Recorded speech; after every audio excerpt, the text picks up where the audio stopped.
Welcome back to the SportsMax Zone. Track and field is where we begin. American sprinter Sha'Carri Richardson has accepted a 1-month ban as punishment for her positive test for using marijuana. The 21-year-old looks set to miss the Tokyo Olympic Games. Her ban takes effect from the 28th of June, with the Olympics set to start on the 23rd of July. Richardson's positive test came from a sample taken when she was competing at the U.S. Olympic trials in Oregon on the 19th of June. The Texas native, who is the second fastest woman in the world over 100 meters this season and the sixth fastest of all time, says she takes full responsibilities for actions.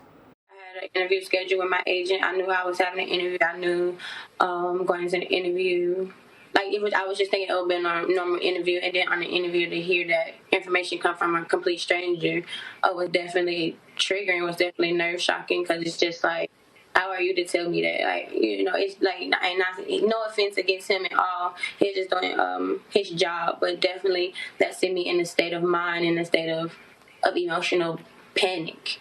Right now, I'm just putting all of my time and energy into dealing with what I need to deal with to heal myself. So if I'm allowed to receive that blessing, then I'm grateful for it. But if not right now, I'm going to just focus on myself.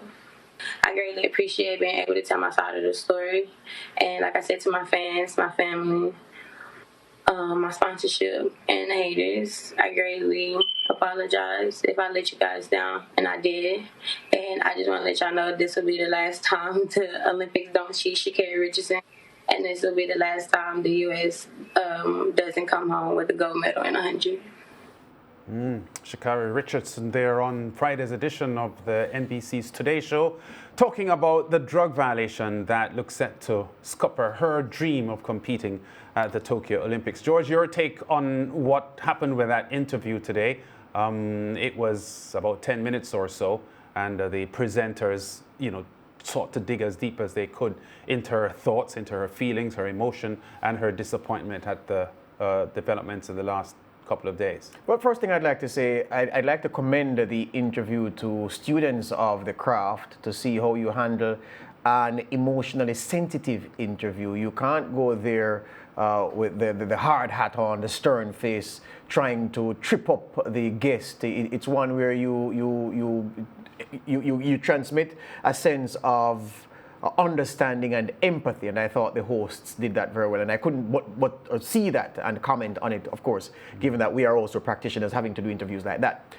That out of the way. A couple of things to say. One, for those who are saying that to ban someone from marijuana use is ridiculous, I say to them, you are ridiculous, because the fact is marijuana is on the banned list. And the rules dictate that if you are an athlete in track and field, you cannot use marijuana, for if you do and the usage is reflected in your sample, you will be banned. So that's just it. I don't see those who are saying the rule is ridiculous putting up any evidence to show that they had lobbied for this change before now, and that Sha'Carri's positive test has come amid that lobbying for them to say, well, you see, we're trying to get this thing changed, you didn't change it, and now it has caught this young woman, so it is ridiculous. No, the law is there. It's just like people who didn't know or didn't recognize that something was illegal, go ahead and do it, and when they get punished, they say, oh, well, the law is stupid. Well, you did nothing to change the law, and the law was there, and you went ahead and you did what you did. So that takes care of that. There is some sympathy, Lance, believe it or not, from me to her, a young woman, and you know how I am about young people falling into problems with the authorities and falling foul of rules that govern the activity that they are involved in. A lot of sympathy with her. Irresponsible, yes, but that's what young people are wont to do. Letting herself down badly and letting down her country badly. She has faced the sanctions, which she couldn't but, given the circumstances surrounding her.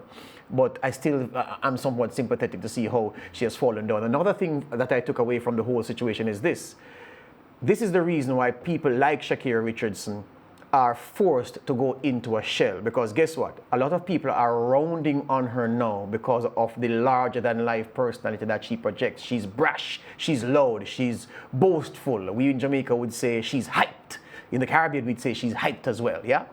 And so people are saying, you see, look how you hype, look how you boasty, look how you show off, and look at what has happened to you. To the extent that people who look on and say, you know what? If really my personality is to be brash and loud and to be in your face and do my craft very well, but if I transgress, you're gonna kill me because I'm brash and upfront. I'm gonna be meek and mild and keep my true emotions in a box, and that, Lance, as you know, can act as an inhibitor of performance. So what I'm saying by making that last point is this. People should be themselves. We couldn't all be meek and mild. We couldn't all be Lance Whitaker. Of course, you couldn't all be me. Yeah, you'd get into a lot of trouble. People have different personalities, and people shouldn't be afraid to express themselves for fear that if they transgress, the world will come tumbling down on them. Sha'Carri Richardson will be back. It was stupid. It was immature, but that's what people her age do. And she said it came in a moment of a grieving for a bereavement. We don't know how persons deal with things like that. I don't know what would happen to me. Well, I certainly know what happened to me when the closest person to me died in 2010. You don't know how you will react when someone you love dies, Lance, and what you do. You may be doing something out of character despite your seniority and your years. So I'm just saying, chill, move on, leave it alone right there. Yeah, you know what, George, this next segment we will deal with the medical issue of marijuana and why it is still on the WADA banned list, because a lot of the big league franchise sports in the USA no longer suspend athletes for marijuana use, including the NBA and the NFL, I'm told. So, you know, we will get to that in short order. But the issue of her representing the USA at the Olympics, there are a lot of people, George, who believe that based on the eligibility rules for the US in track and field, which are very clear, she cannot compete at the Olympic Games. But there are people who feel that the US, being what it is, will find a way with sympathy for her, and given the emotional side of what she has articulated, there is this slim chance that some space could be made for her, if only in the sprint relays.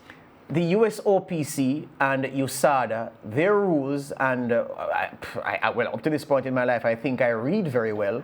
I've not read anything in there which suggests that there's a slam dunk situation where those who adjudicate and enforce the rules must and are compelled to disqualify her from the Olympics. So there is some space there, as you've conceded in your submission, for her to be included, and that's one thing. So that's there. What I will say, though, is that the rules the rule that she's fallen foul of, the rule that she has flouted, the rule, nothing is wrong with the rule, she violated the rule. That rule is not in keeping with what is happening in broader society. And this is where the criticism comes from, that WADA and the rule is antediluvian, out of step with reality, whereas the NFL and the NBA and other major sporting organizations have caught up with what is happening in reality. So their marijuana rules, or their stance on marijuana, is more sympathetic and more attuned to what is happening in broader society now, while the track and field and athletics is not. So that's the difference there, and that's an issue that, of course, that we'll discuss in the next segment. Yeah, and the irony too is that the state in which it happened, Oregon, has decriminalized the use of marijuana as well.